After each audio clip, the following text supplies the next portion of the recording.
हम सीखने वाले हैं फ्यूचर टेंस के हवाले से एक्टिव एंड पैसिव वॉइस का जो कन्वर्जन फॉर्मूला होता है वो क्या होता है।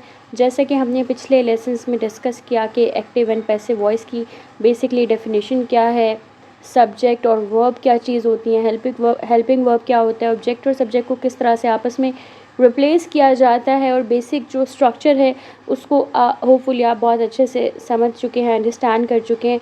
अगर आपने पिछले लेसन्स नहीं देखे तो एक्टिव पैसिव वॉइस पिछले लेसन मेक श्योर करें कि आप प्लेलिस्ट से जाकर देख लें।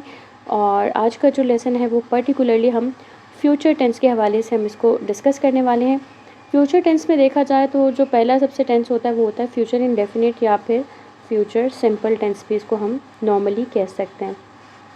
आपको याद होगा जब टेंसेस की सीरीज़ में आप लोगों ने पढ़ा था, अगर आपने टेंसेस की सीरीज़ नहीं देखी तो मेक श्योर करें उसको ज़रूर देखें ताकि आपको बेसिक स्ट्रक्चर मालूम होनी चाहिए। फ्यूचर इंडेफिनिट या फिर फ्यूचर सिंपल टेंस की स्ट्रक्चर क्या होती है, सब्जेक्ट या जैसे कि आए है, विल आता है, हेल्पिंग वर्ब और फर्स्ट फॉर्म आती है वर्ब की और साथ में ऑब्जेक्ट आ जाता है। ये सिंपल स्ट्रक्चर होती है फ्यूचर इंडेफिनिट टेंस की।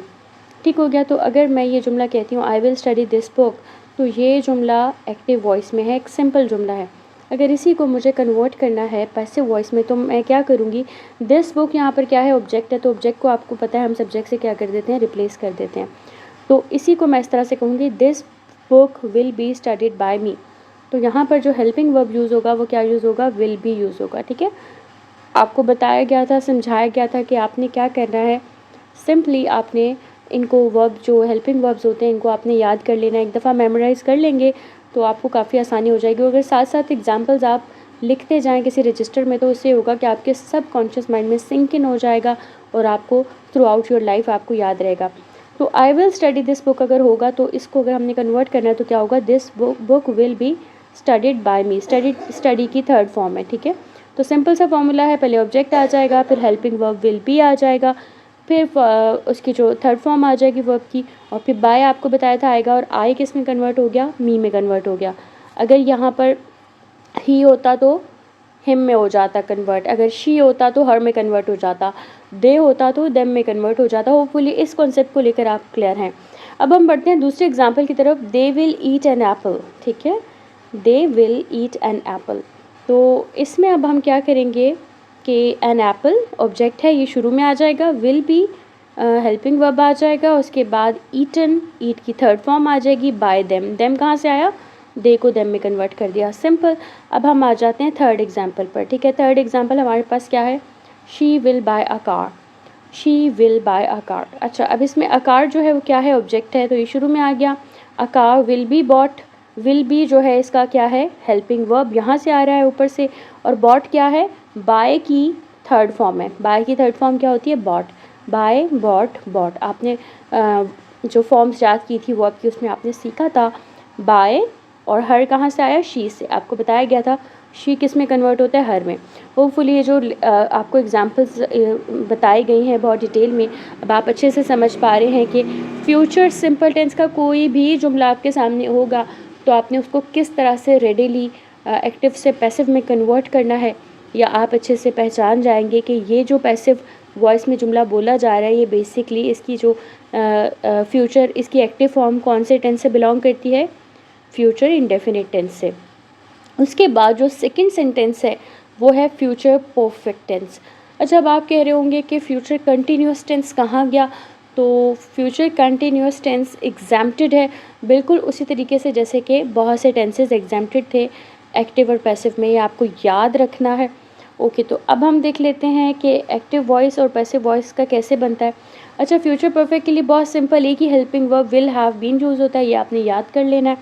अच्छा, पहली एग्जांपल है she will have finish the work. आपको याद होगा जब आपने फ्यूचर परफेक्ट टेंस पढ़ा था तो उसके अंदर आपने देखा था सब्जेक्ट आता है सबसे पहले, उसके बाद विल हैव आता है और साथ में थर्ड फॉर्म आती है वर्ब की और फिर ऑब्जेक्ट आ जाता है।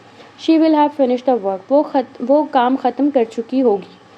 ठीक है, अगर इसी को हमने पैसिव में कन्वर्ट करना है तो हम क्या करेंगे, द वर्क जो कि ऑब्जेक्ट है वो शुरू में आ जाएगा, विल हैव बीन क्या होगा यहाँ पर, हेल्पिंग वर्ब होगा, will have been finished by हर।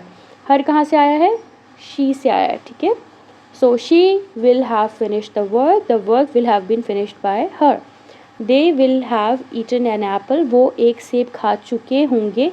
ठीक है, इसमें अब हमने क्या करना है, एन एप्पल शुरू में आ जाएगा जो ऑब्जेक्ट है, विल हैव बीन क्या है यहाँ पर, हेल्पिंग वर्ब है, विल हैव बीन सॉरी 2 दफ़ा रिपीट हो गया, ईटन बाय देम, ठीक है, ईटन बाय देम, तो दे किस में कन्वर्ट हो गया, देम में कन्वर्ट हो गया, वेरी सिंपल।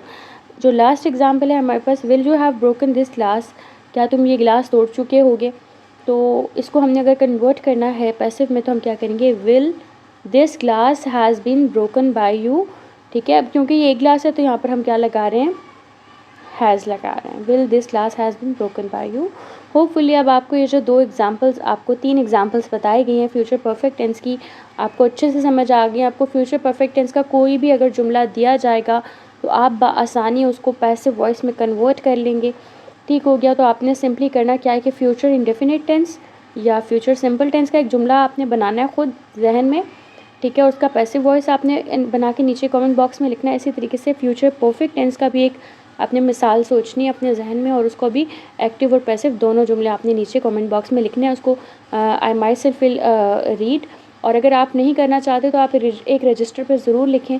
ये बहुत इंपॉर्टेंट है एक्सरसाइज करना, जैसे कि FA में हर दिन के आखिर में आपसे टेस्ट भी लिया जाता है, इसीलिए ताकि आपके सब कॉन्शियस माइंड में चीज़ें जो हैं वो सिंक इन हो जाएं और लॉन्ग टर्म तक आप याद रख सकें। नॉर्मली यूट्यूब की वीडियो से जब आप सीखते हैं तो आप पैसिव लर्निंग कर रहे होते हैं, जो भी आप सुनते हैं देखते हैं वो वक्ती तौर पे समझ आ रहे होते हैं, लेकिन जस्ट 20% आप रिटेन कर पाते हैं। लेकिन अगर आप जैसे रेगुलर कोर्स करते हैं, जैसे कि आप FE के साथ कर रहे हैं जो स्टूडेंट, तो उनको 80% जो है मवाद को रिटेन करने में हेल्प मिलती है through test and practices etcetera, जो हम हर दिन टेस्ट लेते हैं, हर वीक पे टेस्ट लेते हैं एंड सो ऑन।